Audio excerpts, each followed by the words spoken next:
Cette semaine, le Métropolitain met à l'honneur à la fois un homme, mais aussi une véritable institution présente dans 186 pays, la Croix-Rouge. Dans ce Métropolitain, nous suivrons le travail des fameuses maraudes qui vont à la rencontre des abîmés de la vie ou de celles et ceux qui, pour diverses raisons, ont décidé de vivre dans la rue. Ce Métropolitain sera également l'occasion de découvrir le nouveau centre de la Croix-Rouge implanté rue de la Sauvée, dans la zone industrielle sud-est de Rennes. Cette semaine, Yvan Boiramé, le président de l'unité locale de la Croix-Rouge, fait son Métropolitain. Merci beaucoup Yvan Boiramé d'être l'invité de ce Métropolitain. On va essayer d'en savoir un peu plus sur cette fabuleuse organisation de la Croix-Rouge. On peut dire que tout part d'un homme, Henri Dunant. Tout à fait, oui. Tout à fait, Henri Dunant, prix Nobel de la paix et de la Croix-Rouge en 1901. En 1901, tout à fait. Henri Dunant, le fondateur de la Croix-Rouge, suite aux batailles en Italie, les batailles de Solferino, où il a découvert avec d'autres personnes qui avaient besoin d'une aide humanitaire par rapport aux blessés de guerre, tout simplement.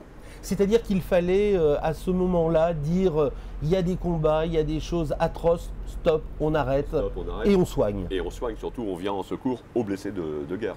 Est-ce que l'on peut dire qu'aujourd'hui, être à la Croix-Rouge, et on verra les chiffres tout à l'heure, très important, 186 pays, est-ce que l'on peut dire franchement que participer, être à la Croix-Rouge, c'est en quelque sorte partager des valeurs qui sont vraiment très fortes et particulières à chacune des personnes? Je pense que oui, puisque de toute façon les valeurs de la Croix-Rouge, c'est 7 principes fondamentaux qui gèrent cet univers et qui sont les mêmes principes fondamentaux dans le monde entier, que ce soit la Croix-Rouge, que ce soit le Croissant Rouge, que ce soit le Rubis.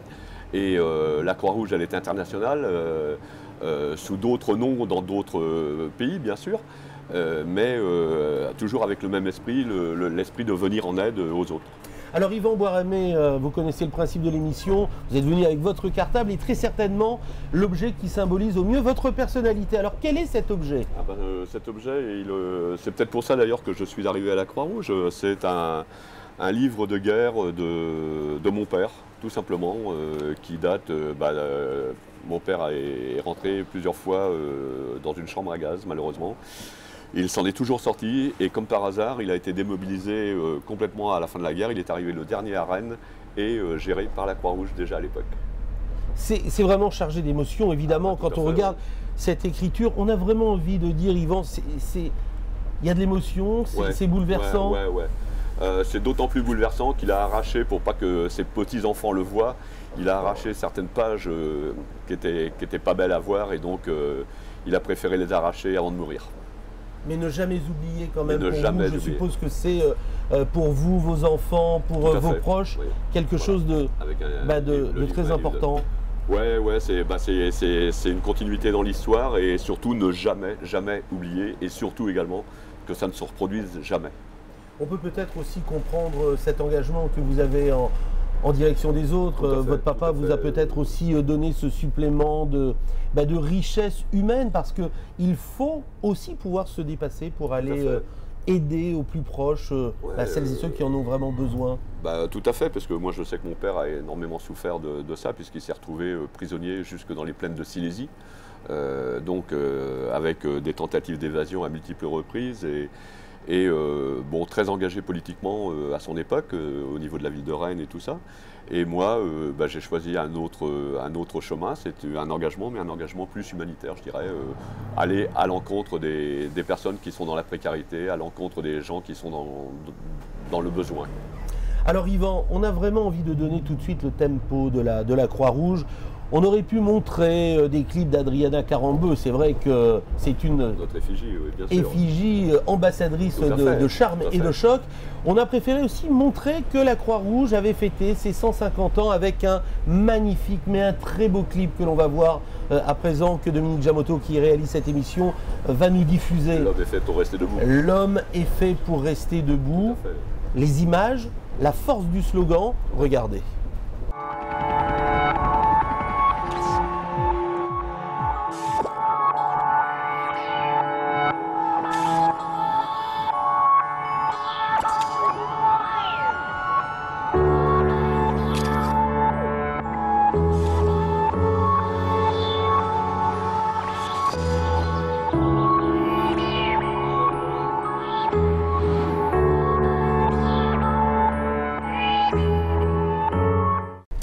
Voilà Yvan Boiramé pour ce très beau clip. Là aussi, ne pas oublier qu'il faut penser à aider.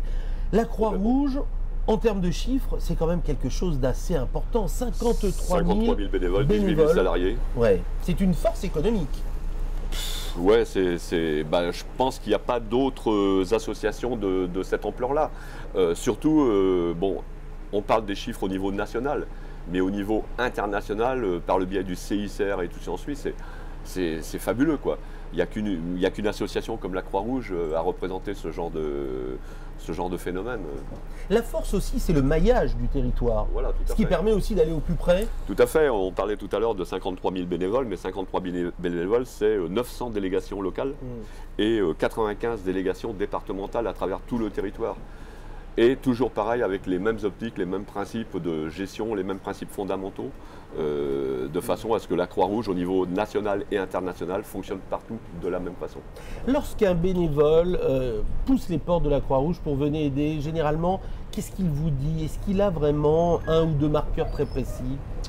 Le venir en aide, ça c'est évident, la première chose.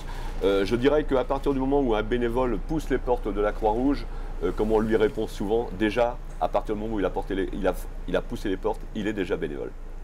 Voilà, c'est une très belle formule. Alors Yvan Boiramé, on vous a vu monter dans ce beau bâtiment, aujourd'hui zone industrielle sud-est. Ouais, rue de la Sauvaie, ouais. Qui va être inauguré? Qui va être inauguré de façon officielle le 29 mars prochain à 15h30 avec les autorités préfectorales, avec les autorités municipales, avec Madame Appéré, députée du département, avec le directeur de la DDCSPP. Ouais, disons que c'était un challenge pour moi. Quand j'ai pris la présidence en 2008, dans les locaux où nous étions rue du Pont des Loges, qui avait le mérite au moins d'exister, puisqu'on y était depuis 2001 ou quelque chose comme ça. Mais on était vraiment exigu, ça posait des problèmes par rapport aux bénévoles, par rapport aux bénéficiaires, problèmes de stationnement, problèmes d'accessibilité, tout ça. Et donc mon challenge, c'était déménager.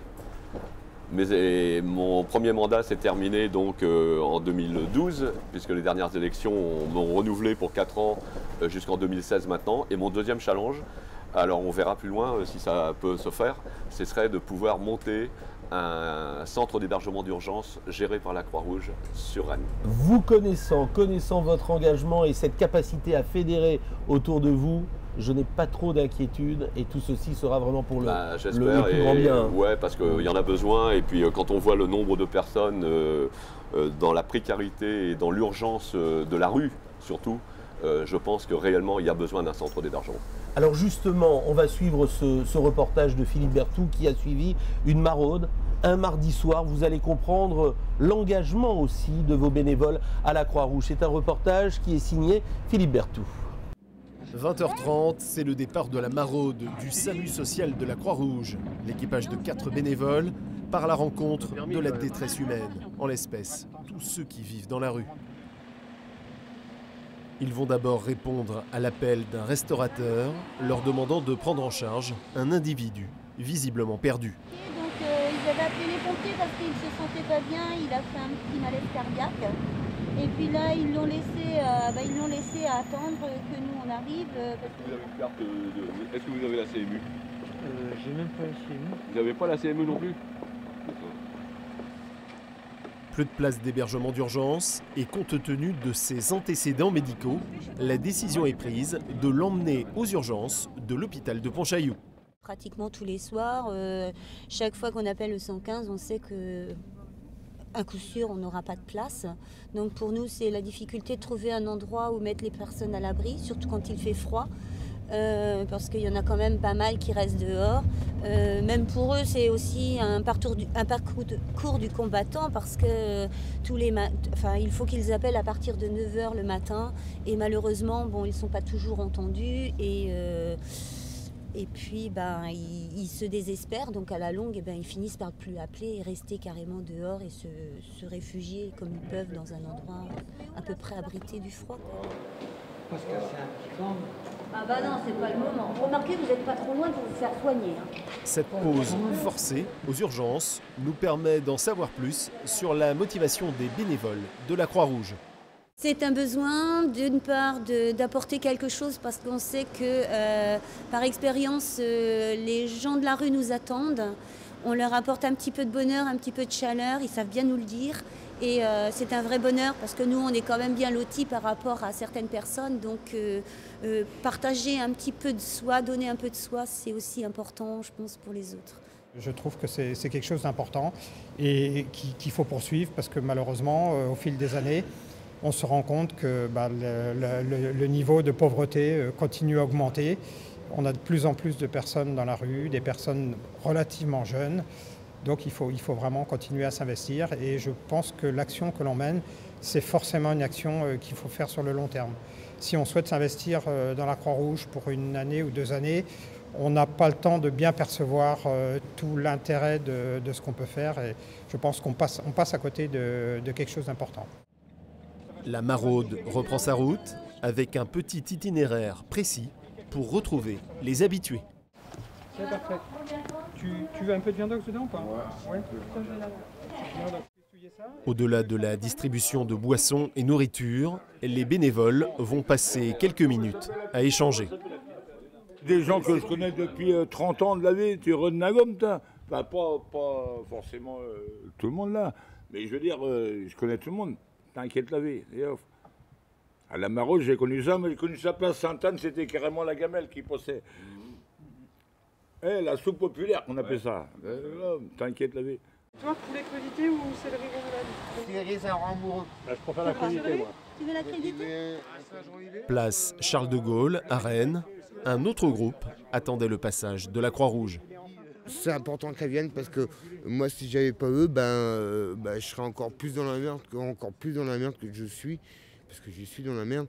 Donc voilà. Et moi, je dis que moi, je trouve agréable qu'ils viennent carrément, parce que au moins, on a au moins eux. Ça évite de faire trop la manche, ça évite de se faire trop se voir, ça évite beaucoup d'ennuis parce que plus on se fait voir et tout dans la rue, faut pas croire, hein, c'est un monde cruel, donc plus on se fait voir et tout, plus ça devient cruel. L'un des membres du SAMU social est en fait ici en stage, 4 nuits par semaine, en vue d'obtenir son diplôme d'éducatrice. Tu préfères attirer tes faire quoi? De la Petit à petit, on s'est, on va dire, apprivoisé mutuellement et du coup, il y a un contact, un lien qui se crée, puis on essaie de maintenir le lien au maximum quand c'est possible. C'est vrai que les premières nuits, je pense que c'est... Moi, je suis rentré les premières nuits, j'ai pas pu dormir. Ça reste difficile aujourd'hui. On essaie d'apporter le peu qu'on peut apporter. Alors ça peut être une distribution alimentaire, et puis c'est beaucoup, surtout parler, de l'écoute, discuter, un sourire, la bonne humeur, et puis c'est jusqu'à la prochaine soirée. Alors Yvon Boiramé, c'est vrai que ces maraudes sont, je dirais, ça va au-delà d'importantes. Oui. Parce qu'il y a des fois des vies en jeu. Hein. Il y a des vies en jeu. Dernièrement, on a récupéré un gamin, par exemple, qui était carrément en hypothermie. Si on n'était pas arrivé à temps, il était déjà bleu quand on l'a récupéré. On l'a emmené d'urgence à Pontchaillou. Ils l'ont perfusé et tout. Ils ont réussi à le récupérer. Et c'était un gamin qui était en fugue et personne, voilà. Et on a eu la chance de, voilà. La précarité, elle a un visage, mais malheureusement, elle est de plus en plus jeune, cette précarité. De plus en plus jeunes et de plus en plus de jeunes filles. C'est ce qui devient très très inquiétant, c'est qu'un pétage de plomb avec les parents, pour un oui, pour un non, on claque la porte, on se barre en se disant tiens, on va aller voir ce qui se passe dehors dans la rue. Et puis en fin de compte, il faut savoir que quand on fait 3 mois de rue, il est beaucoup plus difficile de remonter la pente. La rue, les gens ont l'impression que la rue, ouais, c'est un idéal. Enfin, non, la rue, c'est pas. Il y a la loi de la rue, hein. Il y a une politique, il y a il y a des règles aussi. Il y a des règles qui sont phénoménales. Il ne faut pas s'amuser à aller chercher, par exemple, aller essayer de piquer l'emplacement d'un autre. Bon, voilà, c'est ça. C'est le système D. Chacun essaye de s'en sortir comme il peut et avec toutes les conséquences que ça peut avoir.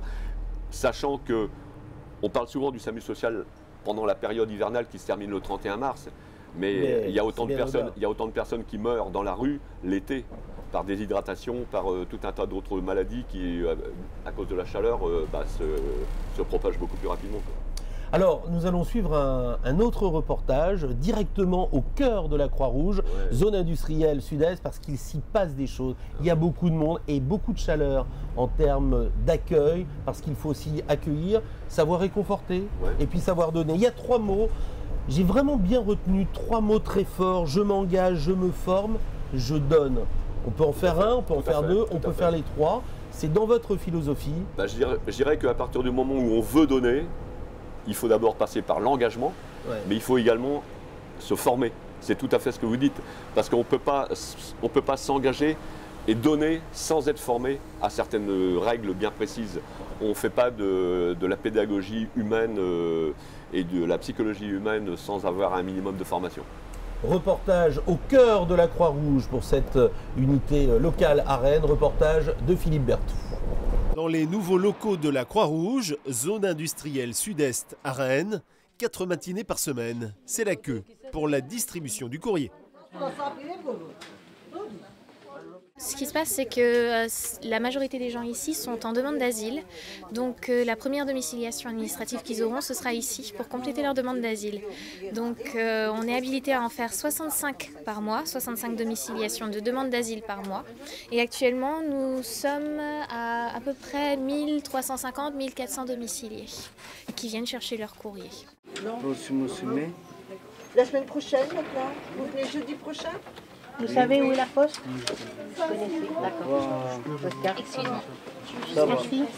La Croix-Rouge a donc un agrément de la préfecture pour domicilier les demandeurs d'asile pour tout le département. Donc les gens nous sont adressés par la PADA, la plateforme d'accueil des demandeurs d'asile, pour faire une élection de domicile. Avec ce document, ils vont à la préfecture pour faire une demande d'asile. Et parallèlement, il y a donc la distribution de tous leurs courriers. Ici, la Croix-Rouge propose aussi ces fameux colis alimentaires. Un service pas cher, mais pas gratuit non plus. 1 kg 368. Nous, chez nous, et à la Croix-Rouge, on leur demande une participation qui n'est pas très élevée. Et avec, on peut leur faire un colis pour 3 jours. Les tarifs sont calculés selon les conditions de ressources. Le colis est par exemple ici facturé 8 € au lieu de 27 chez un distributeur classique. Il y a des légumes, des fruits, du fromage, des yaourts, de la viande, du poisson. On fait viande-poisson, on ne met pas les deux. Viande-poisson, il y a du lait, des pâtes, des gâteaux pour les enfants, des petits déjeuners. Alors, 2 bouts de pâté, 2 pâtés et un poisson. Ouais.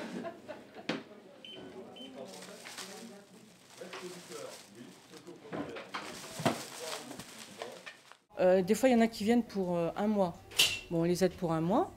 Normalement, c'est 3 mois. Au bout de 3 mois, on revoit leur situation. Et si leur situation n'a pas changé, on les revoit on leur prolonge de 3 mois. Et après, pendant 6 mois, ils n'ont plus le droit de revenir.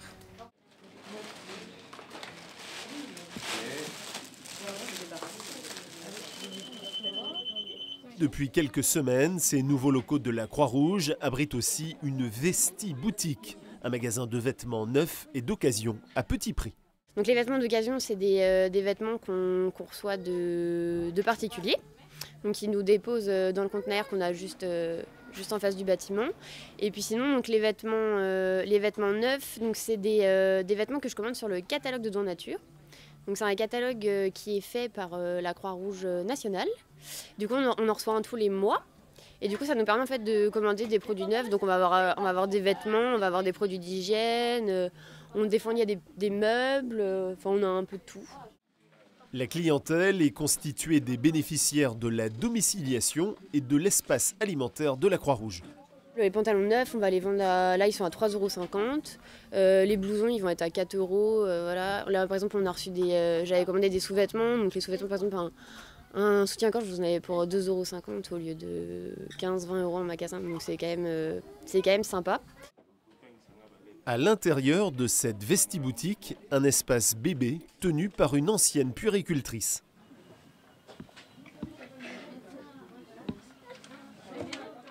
c'est pour les mamans qui viennent avec un courrier d'une assistante sociale. Alors, je propose du lait, des couches, des pots salés, des pots sucrés, tous les produits d'hygiène, des tétines, des suces, enfin tout ce qui a trait à l'enfant de 0 à 3 ans. Contrairement aux autres services, la Vestiboutique hors puériculture est ouverte à tous. Yvan Boiramé, nous poursuivons votre métropolitain avec la Croix-Rouge, bien évidemment, en filigrane de ce magazine. Et on est très très heureux de parler de vos actions qui s'effectuent journée après journée. Et d'ailleurs, à ce propos, il faut parler des journées nationales de la Croix-Rouge qui auront lieu pendant 2 week-ends, entre le 1er et le 9 juin prochain. Là aussi, tout le monde peut s'associer. Car l'argent, c'est le nerf de la guerre. Hein. L'argent, c'est le nerf de la guerre pour nous, puisqu'il faut savoir quand même que 70% des finances de notre unité locale proviennent de dons. De dons de particuliers, de dons lors des journées nationales, de partenariats avec des entreprises qui font des dons sous forme de... Ça peut être du mobilier, ça peut être tout un tas d'autres choses, de nourriture, enfin de tout. Et le reste, ce sont des subventions d'État qu'il ne faut pas négliger. Subventions d'État par rapport au SAMU social, par rapport à la pause, notre local Place Saint-Melaine. Subventions également par rapport à la domiciliation, en ce qui concerne les demandeurs d'asile. 1400 en file active, 1400 personnes domiciliées à la Croix-Rouge de Rennes, 85 nationalités différentes, ce qui emploie en règle générale en gros 6 personnes à temps complet. Alors en préparant votre émission, Yvan, on s'est demandé, mais comment cet homme peut-il aussi tenir, se ressourcer en permanence? Et là, on a cru comprendre que la baie de Quiberon, c'était un petit peu votre recharge. Hein. Tout à fait. J'ai la chance d'avoir une résidence secondaire à Quiberon même, et c'est vrai que régulièrement, quand j'ai envie de recharger les batteries et de faire du bateau, c'est direction Quiberon, et ça permet de repartir de plus belle, et voilà. Et ces images de Dominique Jamotto pour nous rappeler que la mer est une composante très importante pour se régénérer et continuer à aller de l'avant. Hein. Ouais, et puis la mer, c'est ma deuxième nature. Je dirais que j'ai toujours aimé le bateau, j'ai toujours aimé la mer. Et c'est vrai que la baie de Quiberon, pour ça, la Côte Sauvage, c'est très ressourçant, il n'y a pas de problème. On va refermer votre métropolitain pour mieux connaître vos différents goûts littéraires et musicaux. Alors Yvan Boiramé. Je dirais que ça va être surtout goûts musicaux, parce que goût littéraire, je m'intéresse surtout à tout ce qui est information en général, information au quotidien. Et goûts musicaux, c'est tout simplement en rapport avec l'objet personnel que je vous ai présenté au tout début. C'est tout simplement ce disque de Jean Ferrat, et avec en particulier Nuits et brouillards, qui voilà. Oui, je crois que... Un phénomène de la littérature, puisque vous parliez tout à l'heure de littérature, un phénomène de la littérature et une chanson qui arrive toute seule, voilà. Il n'y a pas d'en rajouter beaucoup plus. Voilà. Exactement. Jean Ferrat. On était vraiment très très heureux de vous accueillir, Yvan Boiramé. C'est moi qui vous remercie, parce que mettre en valeur tous les bienfaits de ce que font les bénévoles à longueur de jour, toute l'année, 365 jours sur 365, y compris les week-ends, les jours fériés, les 24 décembre, les 31 décembre, puisqu'on fait des réveillons à la pause pour les sans-abri et tout ça. Je pense que c'est eux qu'il faut mettre en valeur à travers moi. En tout cas, on est très très heureux depuis 1987 d'être aussi à vos côtés pour relayer. Tout à fait. Il n'en demeure pas moins que c'est notre mission aussi d'accompagner les acteurs de notre territoire. Merci beaucoup Yvan Boiramé. Que l'ensemble des bénévoles soient récompensés pour leur engagement avec cette émission. Voilà. Et puis j'ai une petite mention particulière pour un Laurent. Quelqu'un qui est tellement discret, qui ne dit rien et qui est engagé, mais vraiment dans différentes actions pour que la vie soit moins dure pour celles et ceux qui souffrent. Eh bien, on l'embrasse en tout cas, ce Laurent. Tout à fait. Merci beaucoup Yvan Boiramé, on était très très heureux de vous accueillir pour votre métropolitain avec Dominique Jamotto qui réalise cette émission, avec Adeline Rousseau et avec Philippe Berthoud qui a signé les reportages comme chaque semaine de votre magazine. Rendez-vous la semaine prochaine. Merci encore et bravo à l'ensemble des actions de la Croix-Rouge. Merci à vous. Merci à vous Stéphane.